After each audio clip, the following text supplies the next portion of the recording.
Hello, my name is Ankur from Tomken Road Middle School, and today I'll be talking to you about conversions and cylinders. So here's a little warm-up question for you. You don't need to solve it, but just think about the logic behind what you'd need to do to solve it. A tree is being cut by a woodcutter at a rate of 10 square centimeters per second. A horizontal slice of the tree has a diameter of 70 centimeters. How long will it take for the woodcutter to completely chop the tree down? I'll give you a few seconds to think about this.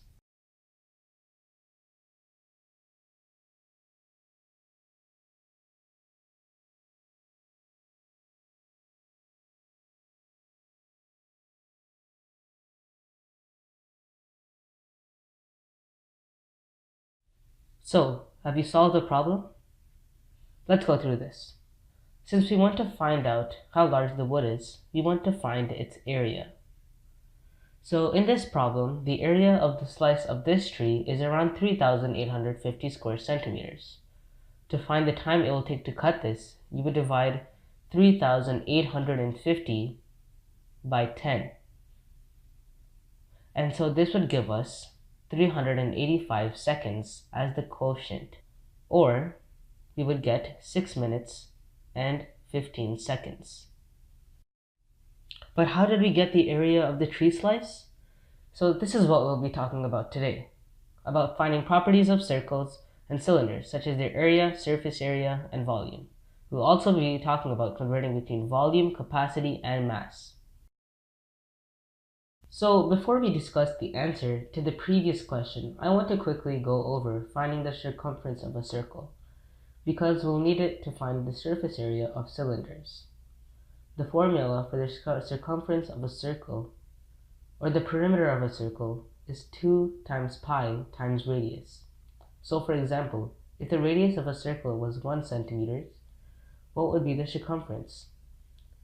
So for this question, you would do 2 times pi times 1 centimeter, which would give you 2 times 3.14 times 1 centimeter, which would become 6.28 centimeters. So that's how you would find the circumference of a circle. Let's move on.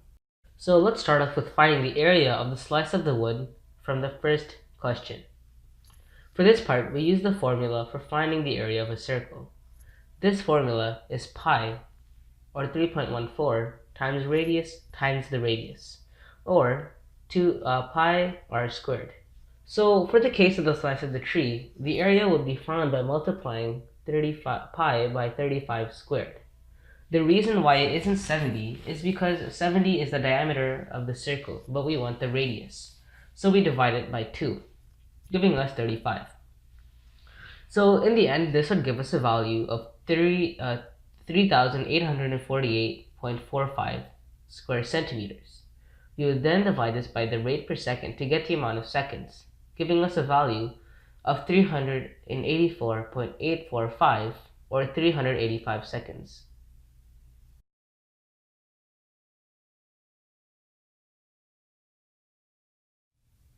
So you might be wondering, what was the volume of this tree, assuming it was a perfect cylinder? It would be the base of the cylinder times the height of this cylinder. To extend this formula, we'd write pi r squared times the height of the cylinder, which would give us the volume of the cylinder. Let's try a sample problem. If we had a beaker with a radius of 3 centimeters and a height of 4 centimeters, what would the volume be? Let's solve this step by step. We would want to find the area of the cylinder. Remember, the formula for finding the area of a circle is pi r squared. So let's input our numbers. It would be 3.14 times 3 times 3 centimeters. This would give us 28.26 square centimeters. After this part, we want to multiply the value by our height, which is 4 centimeters. The final answer would be 113.04 cubic centimeters. Now here's another question for you. How much water can this beaker hold? Well, there is a simple conversion for this. 1 cubic centimeter can hold 1 milliliter. 1 cubic decimeter can hold 1 liter. 1 cubic meter can hold 1 kiloliter, and so on and so forth. Basically, by going up by 1 unit on the volume, you increase by 1 unit for the capacity, which is usually in units of liters. So to convert the volume of the beaker to capacity, you would convert it to milliliters. giving 113.04 milliliters, or 113 milliliters being rounded. Now, here's another question that you might come up with. How do we figure out the weight or the mass of this beaker when it's filled with water? Let's say the beaker was 10 grams, and the water was at 4 degrees Celsius and was filled to the brim. How heavy would it be? Well, once again, there is a very simple conversion for water at 4 degrees Celsius when it is the densest. 1 gram is equivalent to 1 milliliter of water, so the conversion of this is simple. If you wanted to figure out the weight of 3 liters for water, you can multiply milliliters by 3,000 and grams by 2,000, giving 3 kilograms. So now for our question.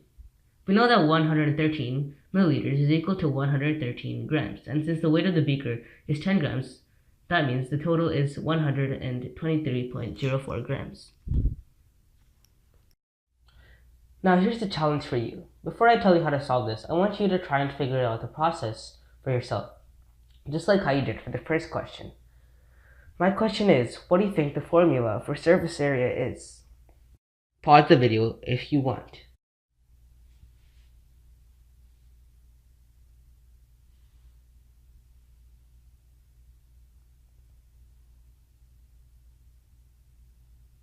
Have you figured out the answer? So if you want to find the surface area, you'd want to add up all the faces of the cylinder. You might not have known this, but if you look at the net of a cylinder, the middle face is actually a square. We're assuming that this is a cylinder and it has 2 closed sides. So we should find the area of the top circle and the bottom circle, which are both the same. This is why we have 2 pi r squared, meaning that we are finding the area of the circles at the top and the bottom. If there is only one face at the top or the bottom, we only use pi r squared. After this, we want to find the area of the lateral face in the center. This would need the circumference, which is the base, and the height of the cylinder. So we'd write 2 pi r times the height of the prism. Once you add all these up, we'd get the surface area of the cylinders. Let's try a sample problem. We have a cylinder with a radius of 3 centimeters and a height of 6 centimeters. What would the surface area be? Well, we first want to find the area of the 2 circles at the top and the bottom, which would give us 2 pi times 9 centimeters squared, which is 18 pi squared centimeters. Now we find the area of the center face. This one is 3 centimeters times 2 times pi times 6 centimeters. This would equal to 36 pi square centimeters. After all this, we would get 18 pi centimeters squared times 36 pi square centimeter. This would become a total of 169 square centimeters.